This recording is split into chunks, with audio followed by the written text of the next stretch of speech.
Ladies and gentlemen, boys and girls, welcome. You know the drill. Just sit back, relax, enjoy. This is the Brilliant Ump Show. I'm Big Game Bob, coming to you on your local airwaves. However you're listening, whyever you're listening, folks, we're just happy you are indeed listening. We got Scooty Wilson, our guy on the ones and twos behind the glass. Scooty, check in with the folks. Hey, gang. How we doing? I tell you, Scooty, I came walking in. Connolly, he heard that my putting's been absolute dog shit. Yeah. He handed me a stress ball right out of the gate. I didn't know why he threw it. He said, I heard your putting's been like shit, and it has. I can't hit a putt for the life of me. So where were you playing this past weekend? We played Bel Air Country Club, which was one of the nicest clubs I think I have ever played. It was to the point where you weren't allowed to have your phone out. We had lunch before. It was with a member who was there. You had to put your phone down. I mean, that's not great for a content guy here. Not great for a content guy Right. whatsoever. But at the same time, if they're having you put the phone down, you know you're about to play at a good club. And pretty much, I mean, when you play on these nice courses, it's like you're putting on glass. It's one of the hardest things to do, and I always want to blame my putter. I really do, but the bottom line is, and I'm a realist, Scooty, it's not the putter, it's me. Yeah. You know what I mean? Everybody, they want to critique or get a different putter. It's just you. Yeah. Yeah, Connolly was telling me, he was like, if you want to get into golf, start on the green and work your way backwards. Don't start at the driver and then try to figure out the putter. And you know what? Connolly's going through the grind. I've been watching him go through the grind, and it's brutal. I was putting everything out there and just could not hit a putt. And we had caddies, too, and you really feel like you're letting down the caddy, which is the worst thing. It's like, not only was I letting down myself, I almost felt, I really did feel more bad for the caddy than I did myself, because he's giving me all these reads, and I'm just nowhere near where he wants me to be. Now, was the caddy John, the office assistant, or someone else? John, the office assistant. Okay. So I actually felt worse. I mean, he Right. got me out to the club, and I felt worse. Yeah, and now you're bringing it into work, because you got to see the kid every single day. It's not just one time on the golf course and you're out. Yeah, now I go into work, and he knows that I got a shitty putter. He told Connolly. I walk into the door. Kevin Connolly throws me a stress ball, so I've just been squeezing this thing out. And on top of that, more bad news. Our guy, our beloved Jersey Jerry, gave us the Houston bet last week here on the Patreon. And folks, go ahead, please get signed up to that Patreon. It is a blast. We are doing the weekly happy hours. You get an extra podcast. We're having a ball over there. Another podcast releases Friday on there. The link is in my bio on Instagram. Get signed up for that. But Jersey Jerry gave his pick, Houston versus Baylor. And he did a ballsy thing. He's as hot as they come. He couldn't miss a game. Scorching. And the bottom line is, Scoot, you're bound to lose one. And I told him, I said, look, you're going to keep giving your picks, and he's good about picking his spots. He's not picking a game every day, because then you're just setting yourself up for failure, because you're going to pick the wrong games, and you're going to hear it from the people. He takes Houston plus 5.5, and instead of the points, he actually goes with the money line. So he didn't take the 5.5. He took the money line, which was ballsy, and I love him for that. And Houston got absolutely destroyed. They got smacked. But look, smoked. I appreciate him taking the dog and losing on the dog as opposed to taking favorites every time, and then eventually he misses on the favorite. No question about it. And he's heartbroken. And the worst part about the game is the worst games to bet on are the ones where you don't have anything to cheer for throughout the entire game. You just know it's a loss. You just know it's a loss. Yeah. And it's, there's somewhere it's the second half, and you make a little bit of push, and you get a little bit of an adrenaline rush there. And we're all in it for the adrenaline rush. Absolutely. That's why I'm in it. Yeah, it's not the money. I want the heart rate. It's the heart rate. It's the roller coaster of emotion with the boys. And that's why you do it. This game didn't have any of it. Jersey Jerry's heartbroken, but he can't be, because I told him, people are busting his balls, because there are some people that jumped on board right as Jerry made that pick, and that's what's going to happen. And that's why sports betting, that's why these, handicappers, it's such a tough thing to do, because when you lose, you're going to hear it. And you could go 10-0 like Jerry has, lose one game, and people are going to bust your balls. Yeah, they're going to destroy you for it. I mean, the comment section, if you lose a game and you get a pick from someone, that thing's getting lit up. Yeah, absolutely. I mean, I was getting shredded. I didn't even make the pick. You were just riding. Yeah, just riding it. poor guy, and he's absolutely heartbroken. Big news out of Gerard, and we're going to bring him on for the Patreon Friday. He's got a lot going on. Jersey Jerry is going to be having a kid. I saw that. Which is phenomenal. And the front runner for the name of the boy is Gamble. Really? Gamble Gilfone, no joke. This is... I love that. I mean, I think it is Gamble. He was going to do Gamble Guy Gilfone. I told him he should give him another gambling. I think it should be Gamble Hedge Gilfone. That's a name right there. Yeah. I mean, how you get the wifey to sign off on that, I'll never know. But if he can get the signature on that... Yeah, it's not guaranteed. It's not guaranteed. He's definitely pushing for it. Something that only, to be honest, only the Jerry could pull off. And, from a content standpoint, by the time this kid hits 3-4 years old, I mean, that content is just going to be literally out of this. He's going to fly out of the womb making picks. Oh, I mean, this kid is that is going to be just a fascinating childhood. Absolutely. And as soon as that kid can talk, even if he can't talk, we're getting him on the podcast. 100%. So big shout out, big congratulations to our guy. That is my brother, Gerard Gilfone. He will be with us Friday, going through a lot. He's got a lot on his plate right now, but the poor kid, I mean, look, you're going to have that bad pick. And if you followed him from the time where he was fighting for the segment, I said he's got to get 7 out of 10 to get the segment. If you followed him from that and you wrote every single pick, Jerry's had you in the money for a long time. Yeah, you're riding in the green the whole way. Oh, for sure. So I feel for the kid. I knew it was going to eventually happen. I would be right back on the horse with him for his next pick. He picked the spots. I think he's going to jump into the UFC now with basketball kind of being over. We have the national. We're recording here Monday. Yep. We have the national championship tonight. And if you're a Baylor fan, great news for you. I love Gonzaga. It's Gonzaga all the way. You do like Gonzaga. It has to be, man. After that game against UCLA, they're riding so high. Their momentum's flowing. There's zero chance they lose this game. And by the way, I mean, you talk about Vegas. I mean, these guys know what they're doing. Putting that 4.5-point spread is absolutely where that spread should be. And I think they're going to get even action both ways, which is just beautiful for them because then they just collect on the VIG. You know what I love is the internet clips of people when they lose gambling. I like watching people lose way more than I like watching them win. For sure. And the high they had when UCLA made that layup, and then the immediate plunge into death after Gonzaga hits that half-court shot, it was just beautiful to watch. Absolutely incredible. I mean, good for UCLA. Yeah, scratching what a and run. clawing. But the problem for Gonzaga bettors is I like Gonzaga, which, I mean, there is nobody colder. Yeah. And if I'm a betting man, with me liking Gonzaga and I'm going to bet Gonzaga, I would hammer the living shit out of the Baylor Bears. Is it that bad right now? It got real bad. Okay. It got real bad, and then I came up a little bit, and I didn't want to mention that I was hot, and we are trending downwards. Quick question here. Sure. If you're riding Jersey Jerry with Houston, right? Yeah. And you see they're just getting absolutely destroyed going into the second half, are you a live bettor? Will you jump on and bet again to try to get that money back, or are you just tossing the game to the side and live another day? The sucker in me would bet the second half, and I would probably bet it again. That's a true gambler spirit. I like it. True, yeah, for sure. And maybe I'll do an over. Maybe I'll hit an under on that, which is probably just not the right way to go about it. But again, Scoot, we are always in it for the adrenaline rush. Right. And I took a lot of heat last week. Me and Cold Cuts were talking about how I love what they call me Bobby Unders. I love to bet the under. A lot of people came into the comments about me. I stand by that. Good. I just get so anxious to get a bucket scored and just watching every second tick if I have the over. Where if I have the under, I just love watching that clock tick. And it's an adrenaline rush for me. And I've always been an under guy. I will continue to be an under guy. What Vegas does with these spreads, I would love to see from the time like a game comes out. I just picture them. Are they all in one boardroom talking about the spread?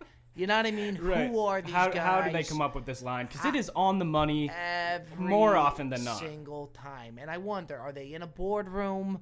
Or, what do they call their profession? Yeah. Who are these guys? It's just like De Niro and Pesci around a round table discussing the lines. That's what I think it is. And then I think other sports books take a look at other sports book and see what they're doing and kind of go from there. Yeah. The whole process of it, I think, is just absolutely fascinating. I do think there's a lot of math involved. There's got to be.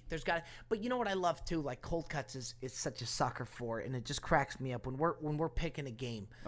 Cold Cuts will say, "Okay, I'm gonna do recon." Right. And when he says he's gonna go do recon, he's gonna research it as if he's gonna find something that Vegas doesn't already know. Yeah, like the grass is too long on the field or something for a football game. He's gonna do recon. Yeah. Or he'll call me and say, so and so's best player is out, which is why we should. I said, Cold Cuts, don't you think that Vegas already accounted for that? You don't think that they know that their best player is out? You think you know something that they don't know?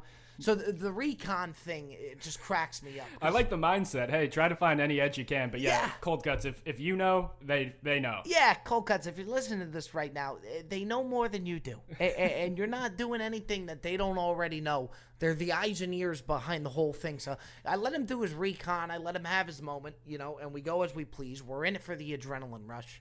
But Scooty, call me crazy. We got a phenomenal interview coming up here with Todd Frazier. I mean, I've only been with you for a few weeks here, but I've listened to all your episodes in the past. One of my favorite interviews you've ever done. Yeah, we were talking about it after. My thing is that I've tried to do and we haven't done yet. I wanted either to get a baseball player on or I wanted to get a golfer on. It's amazing, especially with the golf following that we have. It's amazing we haven't gotten a golfer on, which we definitely will do and lock in. Maybe we bring in our guys Sammy Ryder and Big Wave Dave, but we got Todd Frazier, and most importantly for me, being a Yankee fan that I am, to get a guy who played for the Yankees. And the reason that I wanted a baseball fan, I get not a lot of people are baseball fans out there. Some people may know Todd Frazier, some people may not. The beauty of this interview is I don't think you have to know Todd Frazier to enjoy it. Because absolutely not. It's a lot of the behind the scenes of a baseball player and certain, which I think may be a little ridiculous questions that I asked, as far as the dugout spread after the game. What does the clubhouse food spread look like after the game? Just certain behind the scenes of being a Major League Baseball player that I really enjoyed, and him being a Yankee made it even better for me. Yeah, that's what I was going to say. It was a lot of like Robbie topics, right? Like it wasn't about baseball or, his position and stuff. It was about types of things that you enjoy talking about, which is why I thought it was such a great interview. I totally agree. And that's what I loved, and I was truly fascinated by it. Without giving too much of the interview up, we're going to be going into this. The thing that blew my mind was Todd Frazier, 2015, is playing for the Cincinnati Reds. He is the All-Star game is in Cincinnati, so he's the hometown kid.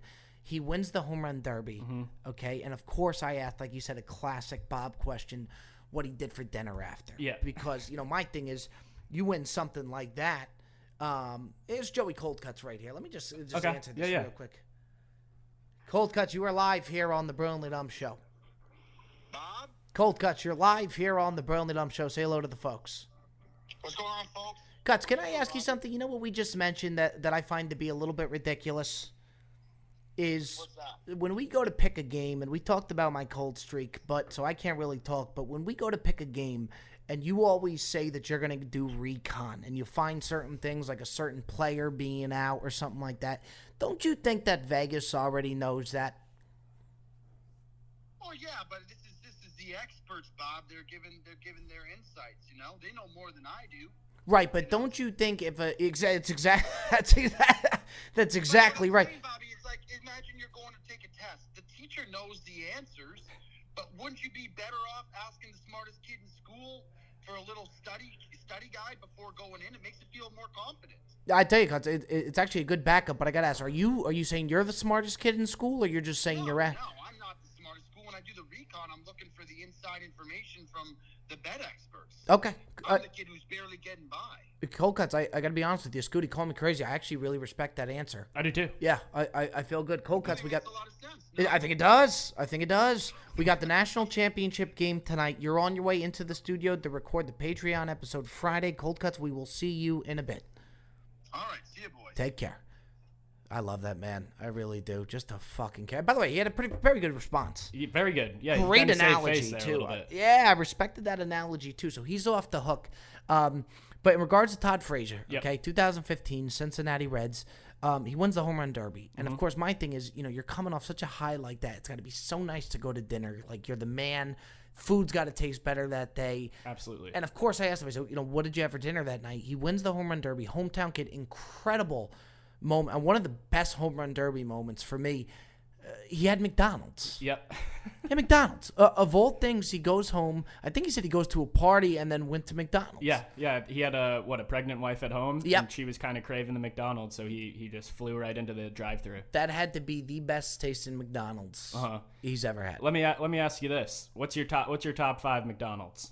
Scooty, I got to tell you, man, you have been exceptional behind the glass. There is nothing that I love more than these top 5. We used to roll them out all the time. We got voicemails coming up, brought to you by Scooty. Scooty got a voicemail set up for us, which has just been incredible. We're going to have that at the end for our Ask Bob segment. It is back. Top 5 McDonald's items. I will say 5 McChicken. Okay. So from 5, 1 being the best, I'll say spicy or original.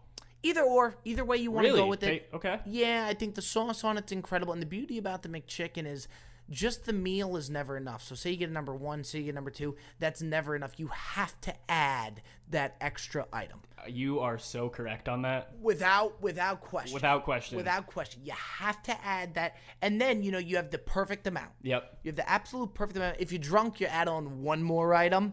You start to hate yourself at that point. You do, especially after it. Right. And by the way, going through McDonald's drive-thru, there's nothing more fun than ordering fast food drunk. Oh, yeah, you just let it fly. It is one of my most favorite. It is an adrenaline rush to go, and you just get rattled. You're drunk. You want to really make sure you get the right order, because if you're drunk and you don't get the right amount of order in, you're going to really kick yourself after. Oh, absolutely. And when you're in the drive-thru and you're drunk, I hope you're not driving. I would assume you're not. Yeah, but sure. You're with the Uber driver, right? Do you always offer to get the Uber driver something when you go through? Yeah, of course. You got it. Of course. Right? I always feel bad asking them too. I'll start off with the cash, and I'll give you more cash, and then I'll also offer something on top of that, because it is so instrumental to. I'm sorry about that, folks. It is so instrumental to get an Uber driver that's going to go through and get that meal at the end. And it is just pressure is high when you're drunk on that drive-through order. But I will say McChicken 5. Okay. Because it's such a great extra item to add. You're probably not going to get a chicken sandwich for the meal, or you're doing it wrong, so you still get that chicken fix. 4. Speaking of chicken fix, I got the nuggets. Okay. I think the McDonald's nuggets. I'm not a huge McDonald's guy. The McDonald's nuggets are top of the line.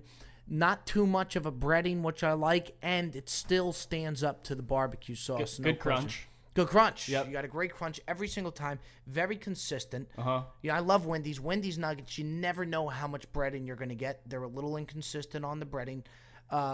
Number 3, if I could go breakfast, I'll go McGriddle. You can go breakfast for sure. I can go breakfast. They do breakfast all day now. I mean, I will tell you, Scooty, the fact that other establishments, not even just fast food, has not caught on to putting the syrup in the breading or in the, you know what I mean? Yep. Is just fascinating to me, because it is a total game. And I don't know, I mean, do they have that license to where nobody else could do that? That's a great question. I totally agree with you, because you get the syrup on the side, like in a little packet or something. Yeah. You're getting the sticky fingers. It's all over the place. And by the way, try driving, try taking that on the go. I mean, what they have done with the McGriddle is a total game changer, and it just amazes me that nobody's caught on. They might have a patent. They might have a patent on the inbred syrup. I mean, the fact that they've been doing it this long and nobody's caught on is just fascinating to me.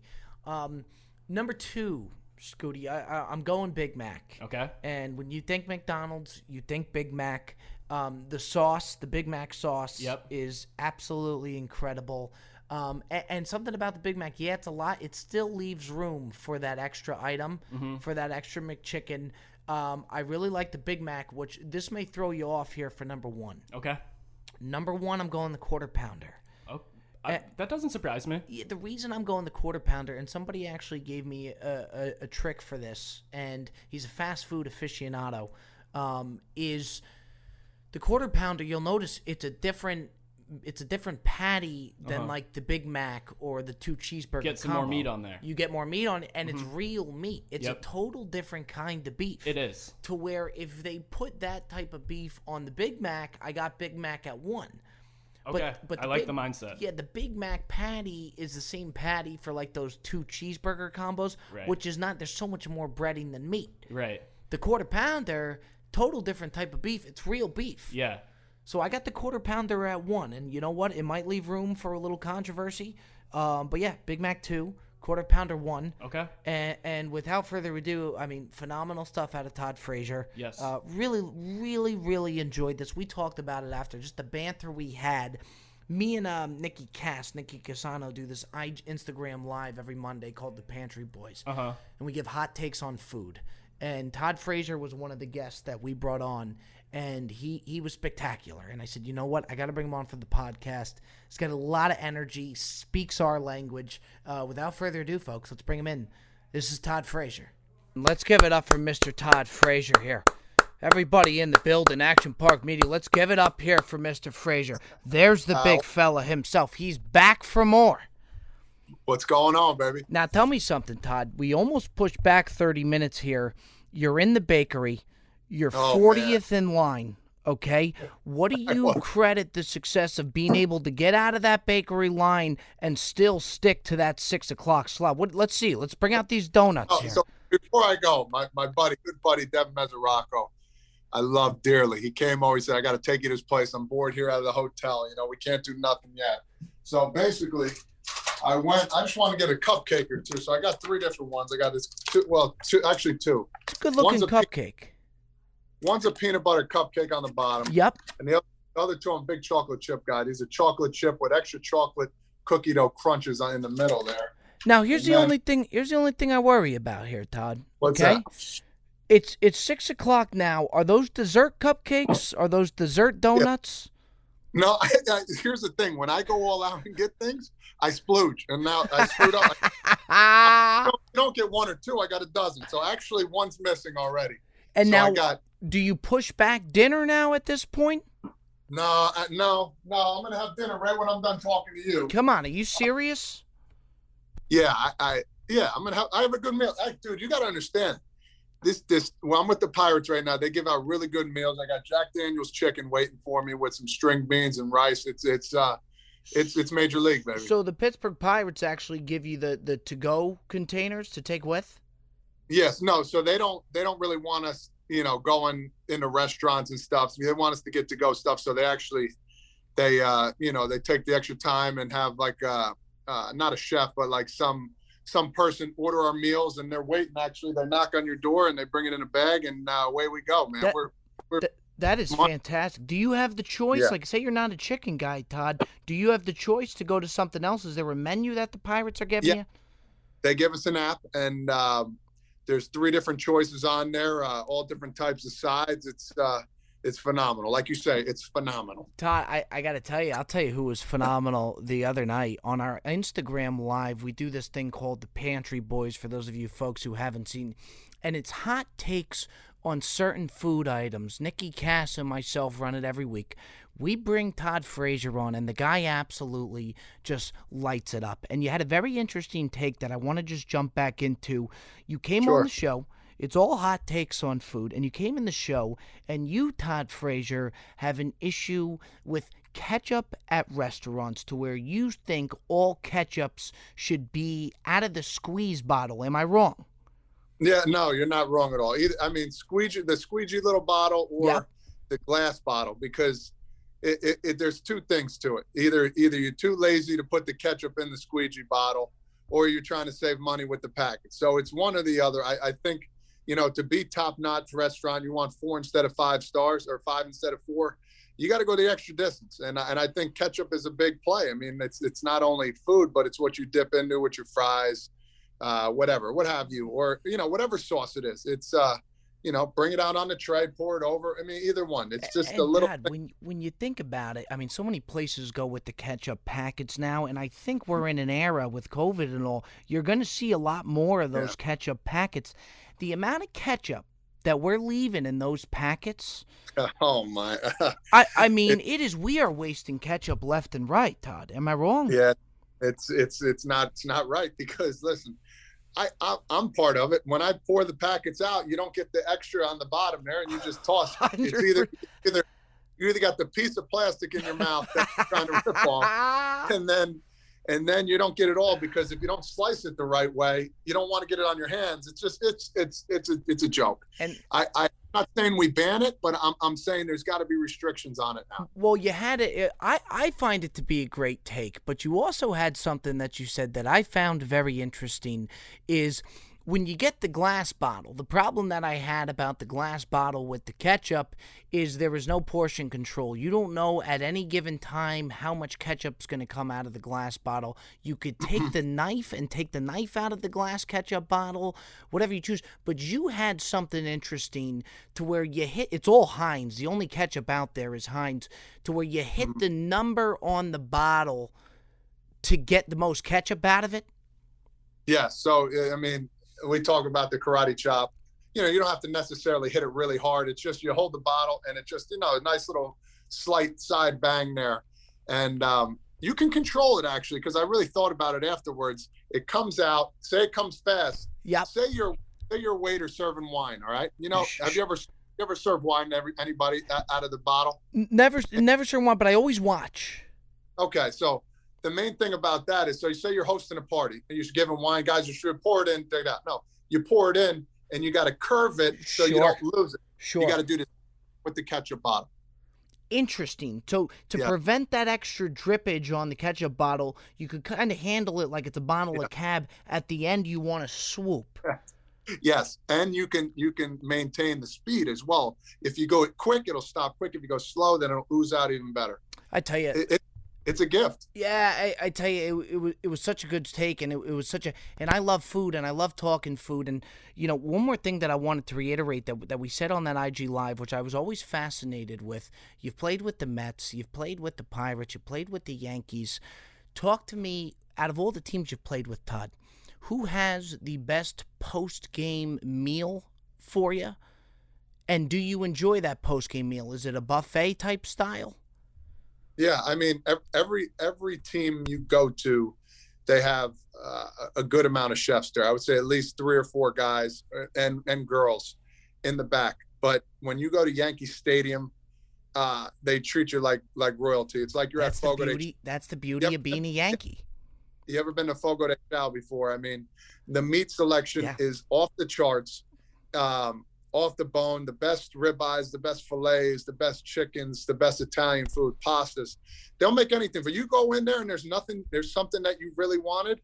Say you wanted, a pork loin. I mean, whatever it is, they're going to find a way to make it for you. No ifs, ands, or buts. But hey, they treat you like royalty over there. And it's just unbelievable. You go in there every day knowing that, if I'm not feeling well today, I'm going to at least get a good damn meal out of this whole thing, and there's nothing better. But you know what does bother me, Todd? I'm a huge Yankee fan, okay? Here's what bothers me. You have all these guys that buy the tickets behind home plate, the big business guys and all of that. If you go to those suites, okay, when you get the tickets behind home plate, there's a box in the back where you could go into the suite, and they have a huge buffet. And they have king crab legs. They have sushi. I got to do it one time. It's spectacular. But the issue that I have, Todd, is people stay in the buffet, and it makes it look like Yankee Stadium isn't sold out. When it is, there's just everybody wants to go get the crab legs and all that good stuff. Yeah, well, I mean, I think that's part of the enjoyment of going to games, especially in Yankee Stadium. Fair. Is you're going to get a good meal. That's dinner. That's dessert, that's food, that's drinks. If you're going to go the extra mile, it's okay to miss an inning or two just so you can get that good meal in you. Because guess what? The end of the day, you're there for at least 3.5 hours. Because, listen, you get to the ballpark a half hour before the game at least. You're getting there.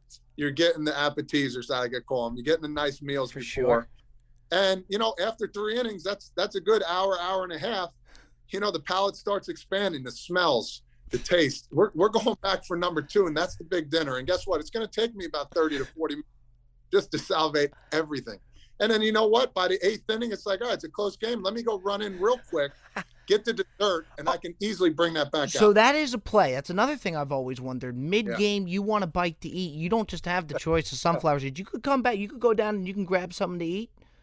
Yeah, well, no, not the. So here's like an unwritten rule in baseball. This is fantastic, Scoop. I love me some Todd Frazier. I really do, Todd. I really do, because this is great to me.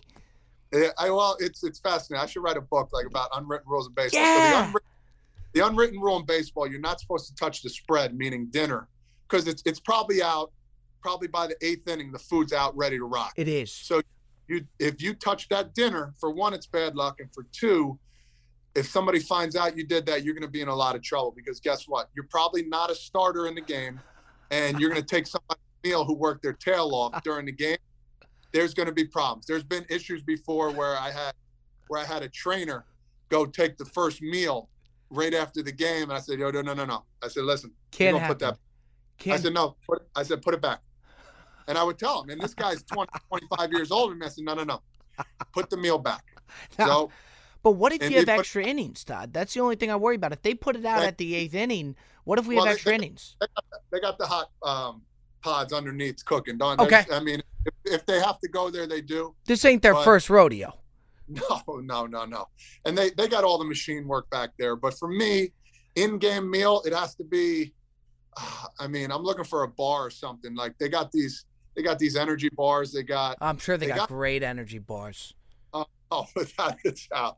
But you know what? The taste is not the best, but it's something. Like, I'm a big banana guy. I'll go in there, crush a banana, fills you up for about 20, 25 minutes. You know, something to put in the system. The one thing you got to stay away from is the chocolate, though. That's the biggest thing. Well, because the thing with the chocolate, then you go out to third base, you might have it on your lip. You might have. I mean, are you thinking to yourself, like, I got this banana. Maybe I should just have the banana behind the dugout in the clubhouse rather than here's Todd Frazier in the dugout looking a little silly trying to eat a banana, or you don't mind? No, I don't mind, because you got to represent the boys. So we call it the boys. Like, you're in the dugout. If you're not cheering on the boys in the dugout, I don't care what you got, a banana, an apple, a yogurt. So I've done sometimes, I'm actually undercover. I'll put like Apple Jacks or Cheerios in a cup and pretend I'm drinking it and eat it like. Oh, Todd, I love that about you. Yeah. So just to get a little sugar rush in there, but not as much. I'll dump the Apple Jacks in there, and I'll pretend I'm drinking it and just crunch away. And now, let me ask you this, Todd. You're sitting there, you're at third base, you're in Yankee Stadium, you got some downtime in between pitches. Of course, you're paying attention to the situation, all of that. You're a big leaguer. You know that by now. How often are you gazing into the stands? How often are you seeing what people are up to? Hey, listen, I see everything. I'm looking for my family. I want to see where my kids are. There might be something going on. Hey, if there's a fight in the stands, you bet your ass I'm looking every which way. Pop up to right field, I'm looking at left like this. I don't care. The ball's over there, I'm looking. I'm like, all right. Listen, there's a lot of situations. I'm looking for that guy that's talking shit during the game. I want to find him. I'm looking. I hear him. I out, another strikeout, and I'm looking. My eyes are in. I'm fine. Country, I do fine. You know what's got to be nice? Yeah, it's got to be really nice for you. I mean, people freak out about getting baseballs where you could make somebody's day by just tossing them a ball. Something that I've always wondered after I hit the age of like 14, 15. What am I going to do with that ball? What am I going to do? Listen, there's one of two things. You hang it in the room saying that, Chipper Jones threw me this ball back in the day. Nobody's going to care. Or you go, you give it to another little kid when you get older. I mean, that's the bottom line. It's a thrill. I mean, I think I was a big time. I wanted a ball. So for me, I'd go there for batting practice when I used to go with my buddy Jimmy Principe, and we used to go to the Mets Yankee games. And I wanted to catch a home run ball during batting practice, and I eventually did it. And I think I was 10 years old. And it was coming. One of those like rookie of the year moments. Like, for sure. Boom, that ball's right up there for an hour. Oh, and it didn't. For some reason, you're like, oh my God, it's not going over my head. It's not coming short. It's coming right at me, and I got to make a move. And you know what? I felt like Henry Rowan-Gardner from Rookie of the Year. Great movie. Well, I mean, look, Todd, it also probably helped that you were 6'3" by the time you were 12, too. So, I mean, I'm not going to give you too much credit for catching the ball. I was a normal-sized kid. I started growing my junior year in high school, so it wasn't. I just put my paw up there and went, boom, got it. So I got one more behind-the-scenes question here for you, Todd. Anything. Okay. I always wondered, Yankee Stadium for me, we always wanted to stay the whole game, okay? But my dad was so worried about traffic. Traffic is a huge thing, and not even just Yankee Stadium. I think any ballpark, any sports, you always want to beat traffic. We're out here in L.A. now. You do not stay for a full Dodgers game. You just don't. It's a 7-inning game. You beat traffic. You guys finish up, all right? You finish the game. You talk to the media. You say what you got to say to the media. You get changed. By the time it's done, do you still hit that traffic on the way out, or do you just kind of hold a little bit, enjoy the spread, take your time, no traffic on the way out? So I'm gonna take, like, the game's changed. I'm gonna take my time, guys. So I'm either gonna, when I'm done, you know, if I have a good game, I go to the media for 10 minutes. So it's I'll get back to my seat, take my cleats off, you know, let the feet hang a little bit because you're dragging a little ass. So for me, hang for about 10, 15, get my text out of the way to the wife, let her know what I'm doing. After that, go to the media for 10. So that's 25 minutes right there. Sure. And you haven't even hit the spread yet. No, haven't even. So then I'll get ice wherever, on my back, my arm, wherever it is, whatever I need, and eat while I'm icing. So that cuts down 10 minutes. So that's about 40. Sure. Then you got a shower. That's 10. Get changed. Maybe bullshit with a coach or two. So we're looking at a good hour and 15 until I'm leaving. 9 times out of 10, I'm not hitting traffic. But to your point, there's always that one guy that you bring to a ball game. Listen, there's always one or two guys, and you look in the 7th, and you just see like their feet's moving, their heads moving. Like, you know, they're like, hey, bring it up. Hey, guys, what do you think? The game's it's 4-1, man. What do you think?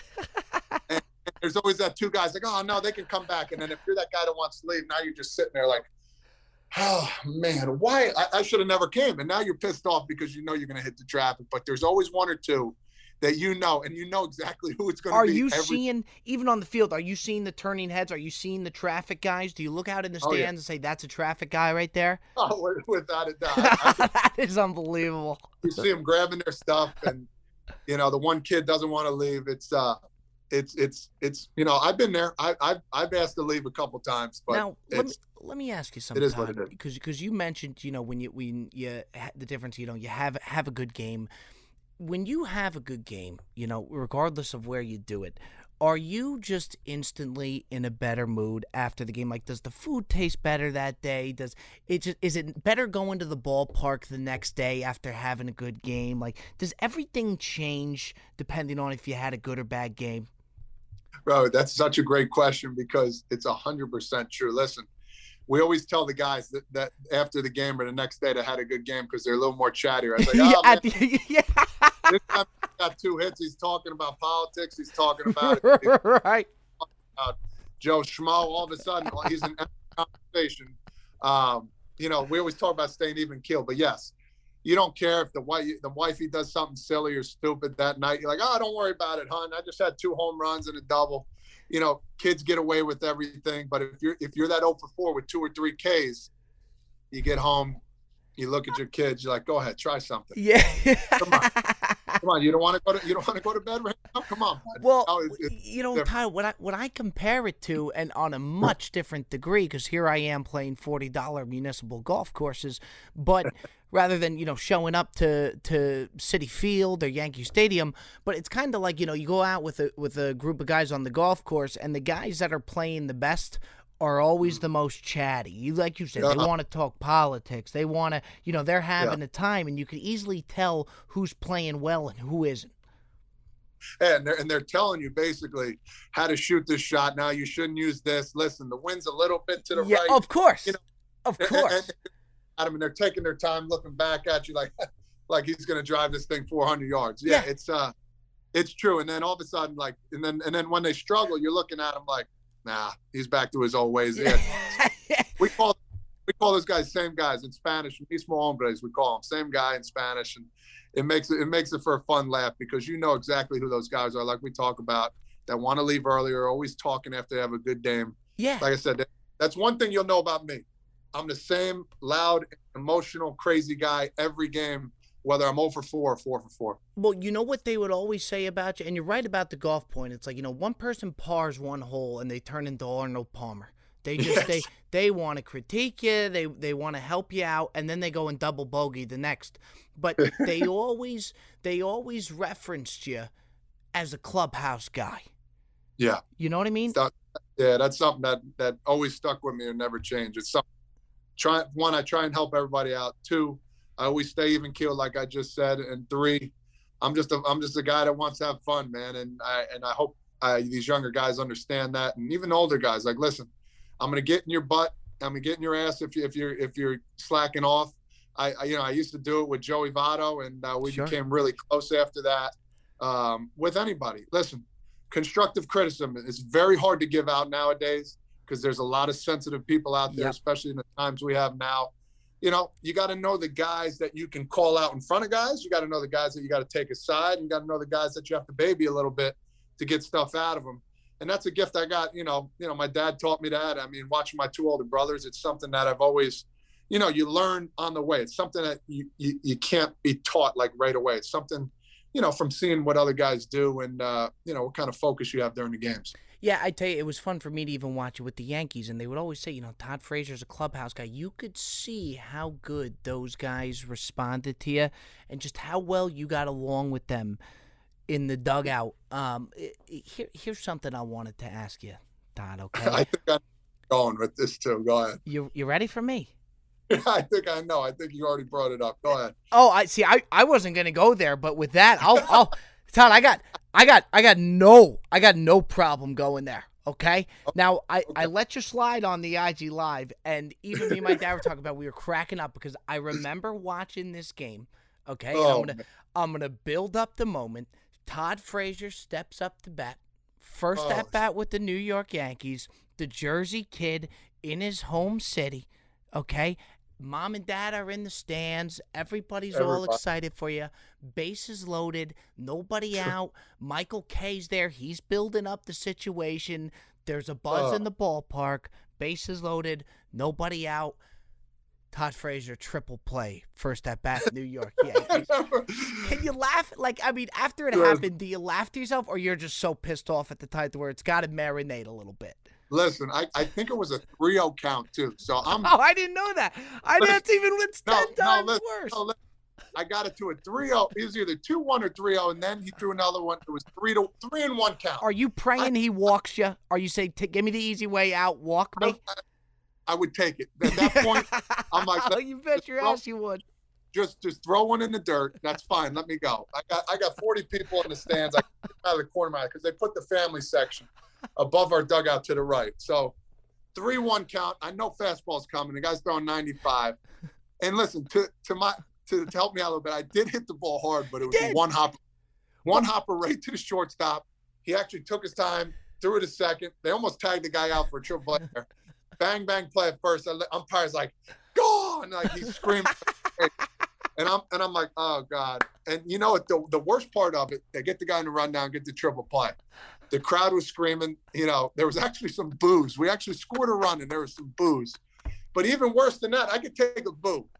The worst part, even worse, was I don't even get an RBI for that or anything. So it was just a phenomenal time. You look back, you laugh at it now, but I got a hit later in the game, which helped out. We won, but it was just it was sad freaking there for sure. Do you hear the life get sucked out of the place? Because Yankee Stadium, bases loaded. There's a fucking buzz in there. Yeah, there was. Do you feel it just get sucked out? The worst part, you got to go play at third base too. So now, 5 minutes to go in the dugout. I get 5 minutes to go in the dugout and just simmer down a little bit. And at the end of the day, this is baseball, baby. Only the strong survive, and I think I've been through it all. You think you've seen it all, and then that happens. All right, well, let's go to a much more positive note. There's been a ton of those in your career. You've had just some big time years, and something that I wanted to ask you, Todd, that I wonder. It's like, everybody wonders what it's like, to be a rock star playing music in front of thousands of people, playing an NFL game, whatever it may be. I always think, I can only imagine what the adrenaline rush of hitting a home run in a place, any stadium, what it's like to hit a home run in a major league game.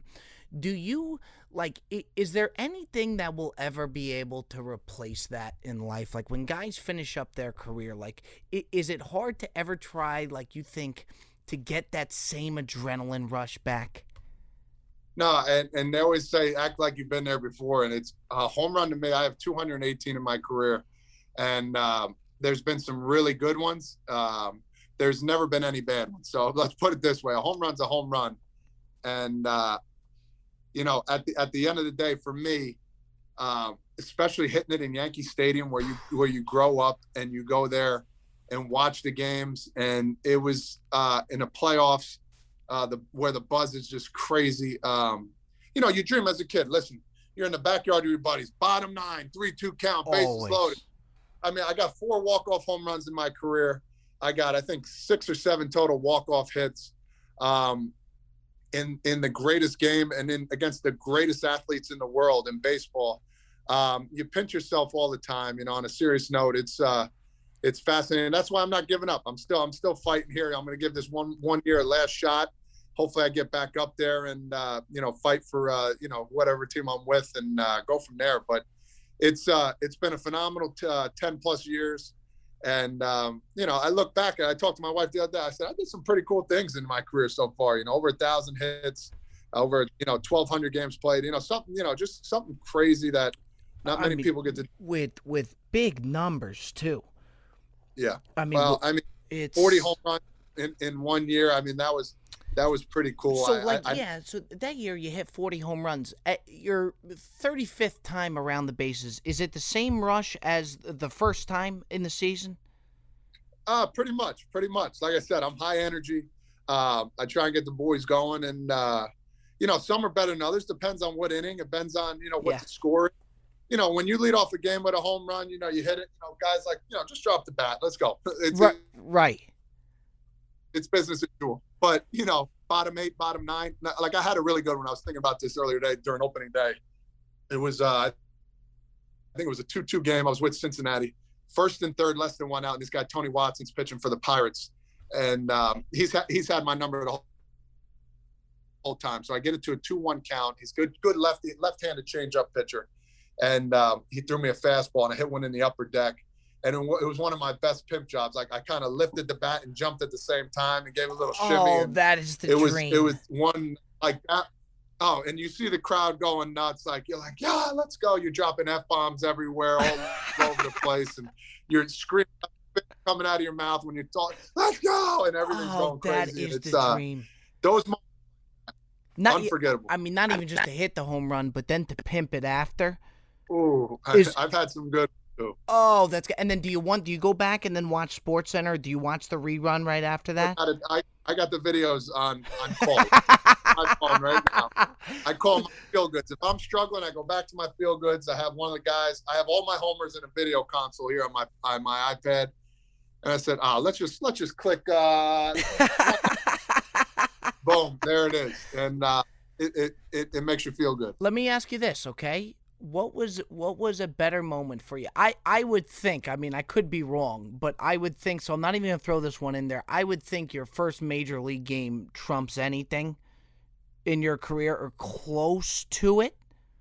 Yeah, I would say it's up. I wouldn't say it was my best one. Just because the circumstances were crazy. I got before that. So listen, I made the team.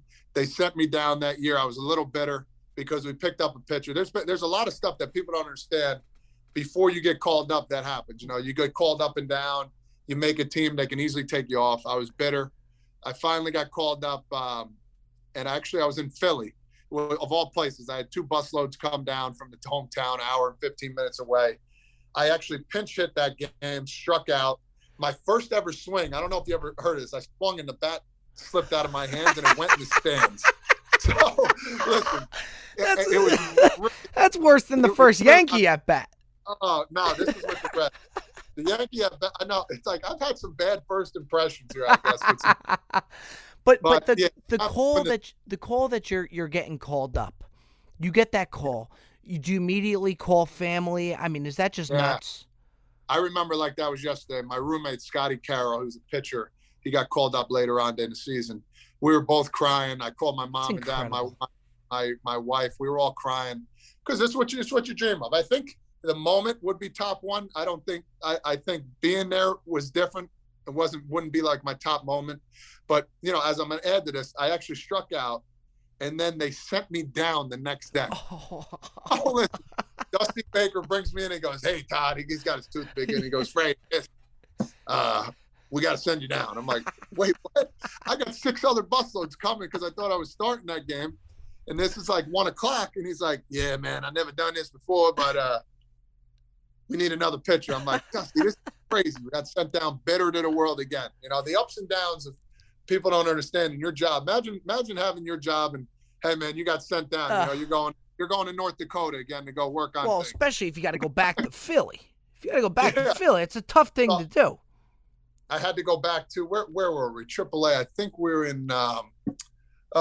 were in Gwinnett or something in Georgia, some place where they got freaking what's the Cracker Barrel or Waffle House is the only place open after the game. So it's like, I hope they did. I was gonna say I hope they didn't send you to Cracker Barrel after getting sent I like down. Cracker Barrel. I love. You do like Cracker Barrel.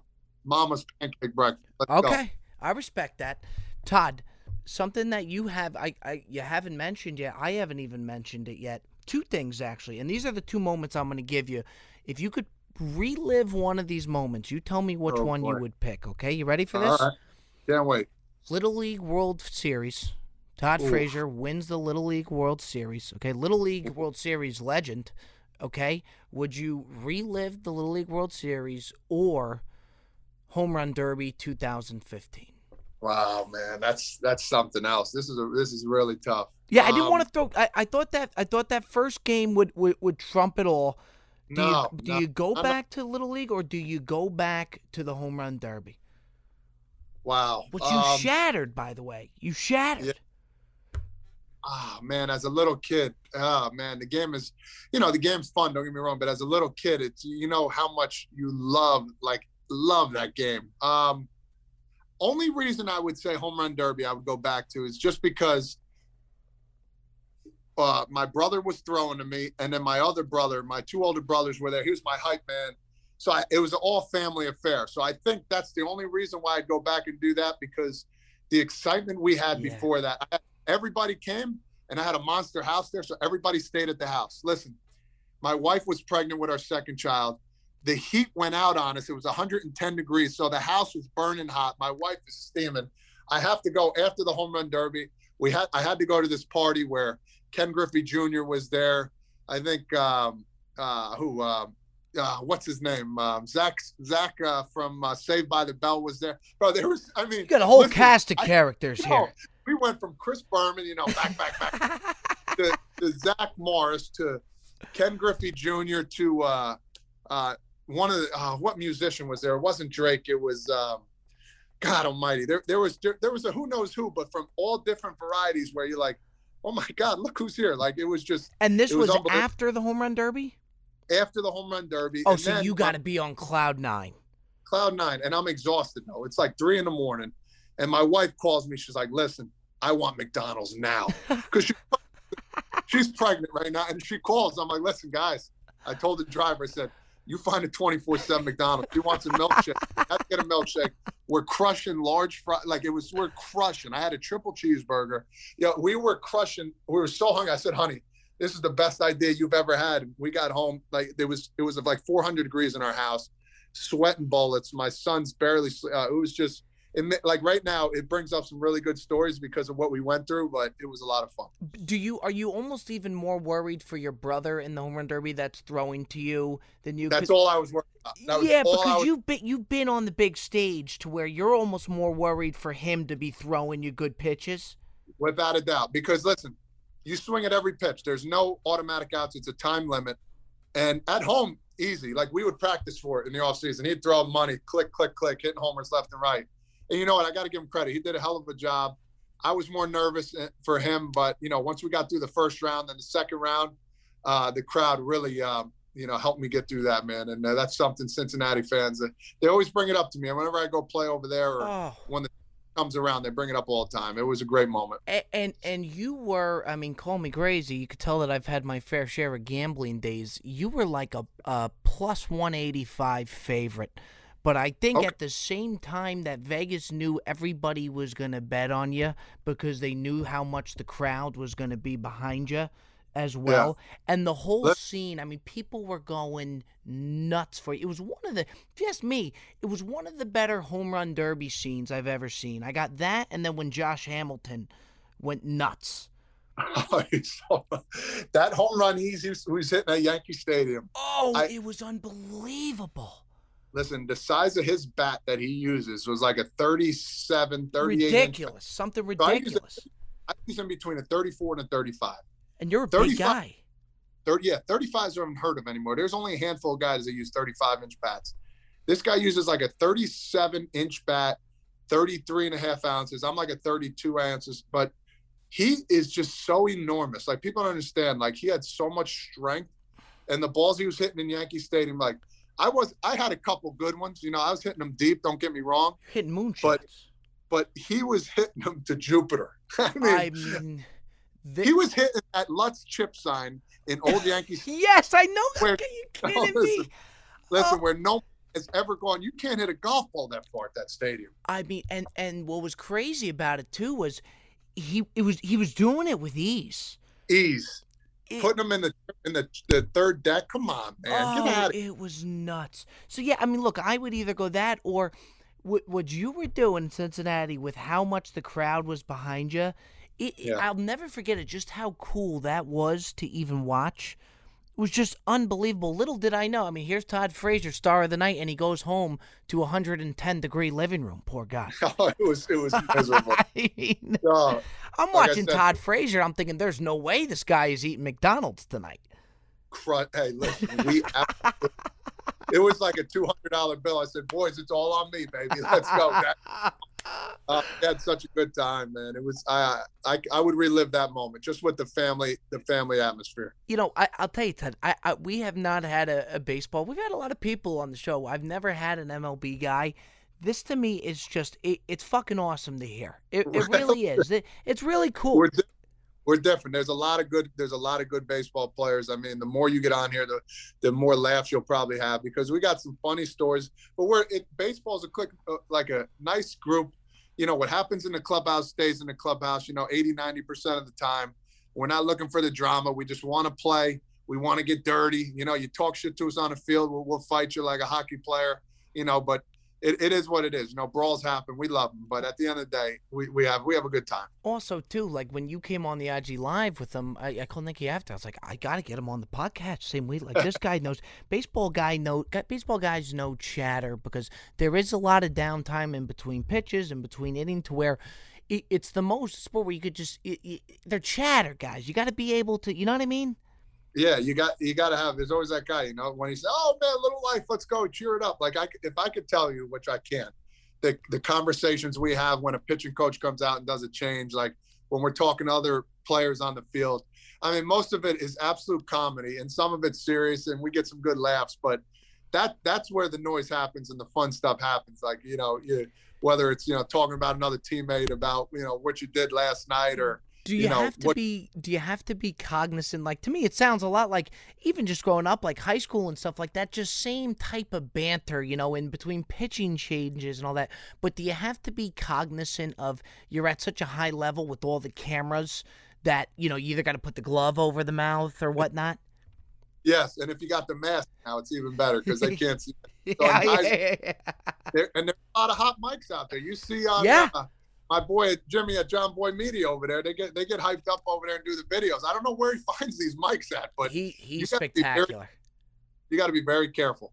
Let me ask you this. I mean, as you can see, I'm fascinated with the whole Yankee thing. They always talk about, and I mentioned it to you on the phone last night, was they always talk about, how prestigious it is to be a Yankee. And I just wonder, my question to you, you have all the history. What makes being a Yankee so prestigious? Is it the history? Is it the fans? What's the best part about being a Yankee? I think it's all that intertwined. Everybody's always asked me, like, listen, why is it so special? Because I was only there for 3.5, 4 months when I got traded over. And I said, I can't explain it. I said, there's something about being clean shaven, which I'm not right now, but there's something about coming to ballpark, say, listen, if you're not clean shaven, get in the bathroom right now. When you walk in there, you better bring your A game, because they're looking for the best out of you. the amenities, the people. If I need something, listen, hey, it's not, let me see what I can do. No, it's, I get it for you by the end of the day. It's just stuff like that where in some teams where it's like trying to pull teeth. But I think the biggest thing is accountability with the fans. Listen, you went 4 for 4 yesterday, but you went 0 for 4 today. Who gives a shit now? Listen, it's what have you done for me lately mentality. And not many people can hang with that. Even when you play the, you've seen a lot of guys play in New York who fizzle off and, they get a tight sack and they can't really do what they want to do. And listen, they go to another place and all of a sudden they're Mike Trout. But not to name drop, but Sonny Gray is one of them. It's like, yeah, you go in, you put on the Yankee uniform, the media and stuff like that, and then they can go elsewhere. They struggle. They can go elsewhere and just thrive. Yeah, and it is what it is. Some players can have it. You got to have the cojones, man, at the end of the day. And, I loved every second of it. Let me ask you one more, Todd, and then I'm going to let you go, okay? Who's a pitcher that kept you up at night? Just a guy that you would want no part of? Pretty much everybody. Now, Aroldis Chapman, a long story short, so I was the first guy to ever face him when he came to America in Cincinnati. We had an inter-squad scrimmage. I get up there, first pitch hits me in the back of my knee at 98. Come on. Listen, I just got done with meniscus surgery on the same exact spot. I went down like a sack of potatoes. The bruise was the size of my whole leg. I came back 2 days later, though. I was strong, but I think I'm like 0 for 10 or 11 against him. I just can't see the ball whenever he pitches. And then Corey Kluber, he just invisible. I call his breaks a lot of bats too, huh? Yeah. Max Scherzer. I mean, those 3 guys right there, just like if they're like, hey, Frazier, you're not playing today, it's like one of those, like, all right, yeah. Hopefully when they bring in a new pitcher. So I wouldn't say that to anybody or keep it inside, but it's like, yeah, maybe I need a day. Yeah. So it makes it funny. Todd, I got to tell you, man, you are that was great. You have no idea, again, being the Yankee fan that I am, just the baseball fan that I am in general, you were spectacular. You were incredible on the IG Live the other night, and I appreciate the time, brother. I really do. Listen, there's nothing better than a baseball guru like yourself. I mean, we can shoot the shit nonstop, and we appreciate people like you because, you build us up and, with laughter, with comedy, but also seriousness because it's a beautiful game, man, and you know it. Todd, you're the best, man. You really are. Nice talking to you. Take care, brother. There you have it, folks. Todd Frazier himself. I told you, Scooty, he speaks our language. Very much so. He really does. And you know what? I could have gone an hour and a half with the guy. You want to respect the guy's time. Yeah. I just could have kept going with him. He's fun to have a conversation with. Yeah, you guys were flowing for sure. Yeah, and some of that stuff, I mean, just being the Yankee and all that, me being the Yankee fan that I am, just incredible. But now, folks, it is time. Took a little break. It is back. And a big shout out to Scooty Wilson, our guy, the producer on the ones and twos here, bringing in the voicemail because I just think it is a total game changer. We are bringing back the Ask Bob segment. Ladies and gentlemen, it is back. It is here. It is the Ask Bob segment. Scooty, rattle off the number that people can call on the voicemail, and let's hammer down on some voicemails. Yeah, guys, feel free to call in. No question off limits. Our number is 424-254-9801. Give us a call. Like I said, nothing off limits. Fire away. This is the first one we got, Robbie. See what you got. Hey, Bob. This is Leo from Evansville, Indiana, the Midwest. I am calling to ask you about your thoughts on pajamas.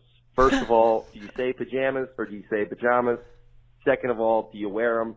And third, just what's your take on them? I mean, I just throw on some boxers and go to bed, but I just figured I'd get your take on them considering I am apparently in the minority amongst my friends. So let me know, and love the show, bud. Thanks. I'll tell you, Scoot, we heard a couple of these before we rolled through when we put out the number. We first put out a couple, and you said something that I totally agreed with. Like, you've done a lot of different shows, and you've heard these voicemails. The quality of voicemails that the Brilliantly Dumb faithful leave is incredible. It is so on brand for you. I was blown away by it, and like you said, I've worked on a handful of different shows, and you usually get a bunch of random type of questions. These ones are so on target with you They were cracking me the fuck up. I could not agree more, and it's such a phenomenal question. To me, first off, I say pajamas.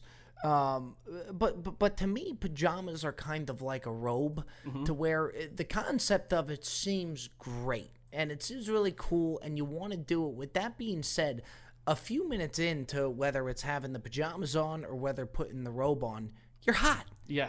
It doesn't matter what the air conditioning is at. You're hot. Yeah. And bottom line is pajamas are meant for bed.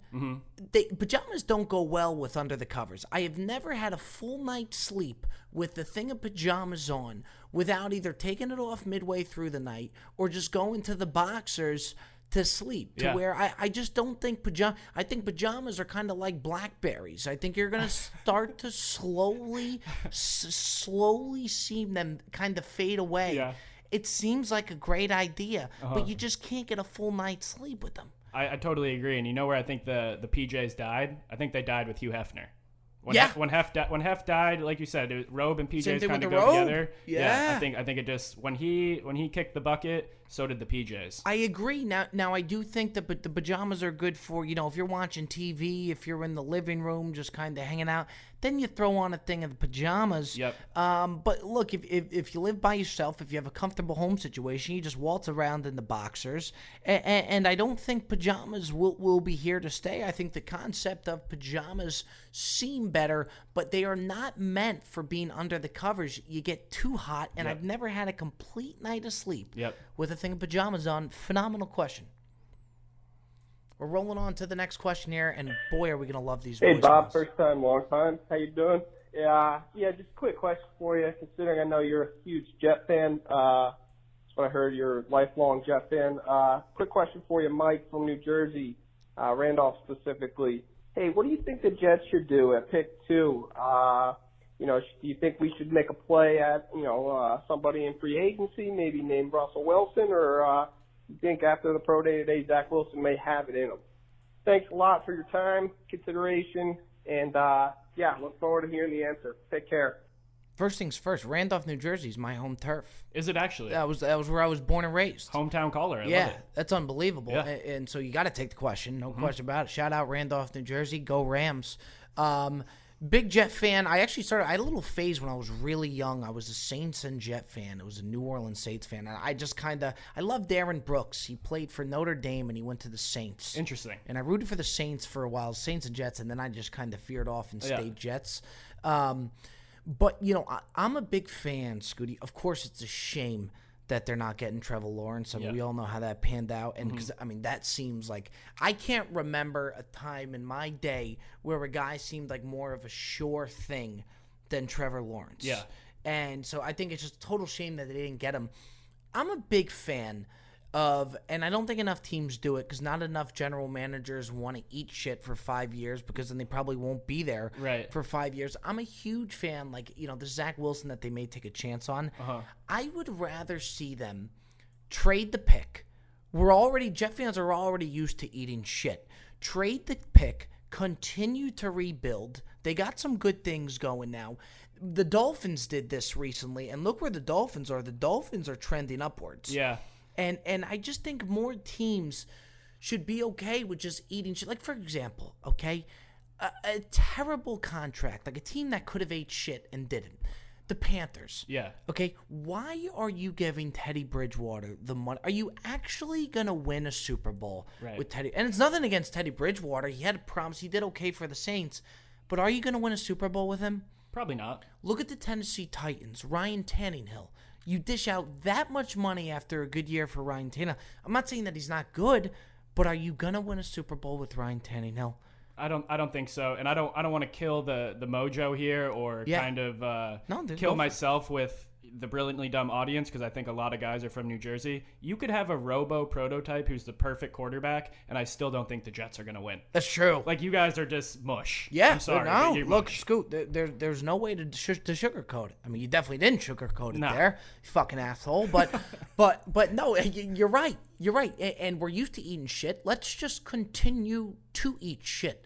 Let's trade the picks. Let's rebuild. Let's try and get the draft picks right. and go from there. The Dolphins did it, and now they are just stocked. They're loaded. They're in good shape. Of course, if you had the shot of Lawrence, you take Lawrence, but obviously they're not going to get Trevor Lawrence, which is a shame. Yep. Let's continue to eat shit and not overpay or not take a chance on a quarterback that's not a sure thing, that's probably a mid-first rounder talent, and kind of take it from there. I mean, Mel Kiper may not agree, but fuck it. What does Mel Kiper know? Hey, we're brilliantly dumb, so Yeah. we might be onto something here. Yeah. Right. Rob, Gordon Ramsay here. Just want to let you know that your show is the most delicious, the most amazing. All right? Let's get that right now. Gordon does not lie to you. I will bring you to my restaurant in Las Vegas and give you the best fucking beef Wellington you've ever had. Keep doing what you're doing. Love you. I will admit, I was at brunch with my buddy, and he always does this Gordon Ramsay impression. He loves Gordon Ramsay, and when we came out with the voicemail, we went to brunch the next day. We're a couple mimosas deep. He said, "Can I call in as Gordon Ramsay?" I said, Oh, yeah, this is your buddy. Yeah. I said, "You can absolutely do it. I love his Gordon Ramsay. I'm a huge Gordon Ramsay guy." I said, "Totally, just let it rip." Are you a beef Wellington guy? I'm not a beef Wellington type of guy. I will say, if I went to Ramsay's restaurant, though, I would absolutely try the beef Wellington. I love me some Gordon Ramsay. I really do. He does these videos where he's in this kitchen, and his kitchen looks like, I mean, you talk about a state-of-the-art kitchen. Oh. It is so fun to just Wait, you've watch been him. in Gordon Ramsay's kitchen before? No, watching his kitchen. He does some of these videos in his kitchen. He's got like 75 pots and pans around. Like, it looks like a full-service kitchen. I'm fascinated by the guy. She said, go, let in the Gordon Ramsay impression. Aside from Bourdain, I think Ramsay's my favorite, like, celebrity chef. Yeah. Like, celebrity kitchen character. Like, I love Guy Fieri, but to be honest with you, I kind of feel like Fieri's food kind of stinks. Yeah, I mean, what is his show? Dinner, Drive-Ins, and Dives? Yeah, which is phenomenal. Great show. It's not him cooking, but No. I've heard some things about his chain, and I don't want to dog the guy because I love Guy Fieri, but at the same time, I've heard that the food is kind of subpar because he throws like trash can nachos at you is what they call them, and like these different things where I think Ramsay really I would trust a lot more from the cooking perspective. Just going back to like the drunk McDonald's stuff, if I'm drunk, I'm probably going to Guy Fieri's. If I'm looking for like a classy dinner, I'm probably going to Gordon Ramsay. Very fair. That's Scooty, that is a phenomenal take. You're so right about that. All right, this is the last one for this week, but guys, feel free to call in so we can keep rattling these off. Hey, my name is Mike, longtime listener from Chicago. Question for you. When you dookie, do you fold the toilet paper and wipe your ass? Or do you scrunch it into essentially a ball and wipe your ass? Let me know. Just curious. Asking the hard-hitting questions here. Do we really have time to fold toilet paper? Right, who's folding it perfectly? Yeah, we already got to fold our laundry and all of it. Is there really enough time in the day to fold your toilet paper? I don't believe so. I don't, and I think there are people out there that do fold it. Scooty, I just don't have the time to fold the toilet paper. When I really think about it now, though, I think I do one quick fold and wipe. I'm not scrunching it into a ball and wiping. I don't need a cannonball of toilet paper. Right. When I think of him as folding, I think he's like layering it on and like doing turning... origami with the toilet paper. Exactly. Yeah, I mean, I just don't think we have the time to fold our toilet paper. I take it in a scrunch. I give it a quick wipe. Yeah. There's some people, actually, speaking of wiping asses, there's some people who wipe their ass and don't look while they wipe. Like, they pretty much, I shouldn't say, they're more still kind of sitting down while wiping, which fascinates me. Like, some people will kind of sit down almost as if they're still taking a shit and come up, tuck it from under. Where I like to get a full stand. I'm full stand too. And a swipe. I talked to Cold Cuts. He's a tuck guy. What? It's fascinating to me. He does it the total reverse way. He's great at just throwing curveballs. You never know what you're gonna get with Joey Cold Cuts. I don't know how he does it. I look at that guy and I go, he's a stand-in wiper. You would think so. Yeah. I had him as a stand-in wiper too, and no, he's not. Which is fascinating. Yeah, just totally fascinating. Last thing on this, because I don't want to spend too much time on wiping ass. You ever use a bidet? Phenomenal. I mean, like the bidet? Yeah, I would really love to see the bidet become more of like a mainstream thing. Staple? Okay. The bidet right now is a thing where if somebody has a bidet, you let them know, wow, you have a bidet. Yeah. I would love to see a day where it's just normal to see a bidet to where you don't have to announce the bidet. To where the first time I used the bidet, I almost didn't even trust it. It was like too good to be true. Yeah. And a lot of times when things are too good to be true, it is. Yeah. Not the case with the bidet. Look, I'd use a bidet just to say bidet. Just to say bidet. It's a great bidet, word. what a word. How do you spell bidet? My guess is as good as yours. I'd say B-E-D-E-T. I think it's kind of French. Bidet. Yeah. I mean, the bidets are just spectacular, the different features, and they're just getting more and more advanced by the day. Is the bidet. I tell you, Scooty, these voicemails are going to be a weapon. We appreciate you for bringing that to the show. I think it just adds a whole new dimension. Folks, that's Scooty Wilson behind the glass on the ones and twos. I'm Big Game Bob. We appreciate every single one of you. Again, go ahead. Get signed up for that Patreon. Link in the bio. You get the weekly happy hours. You get the cooking with Bob. We're doing bagel reviews on there. It's a fucking blast. We'll see you over there. You folks take care. Until next time, take care now.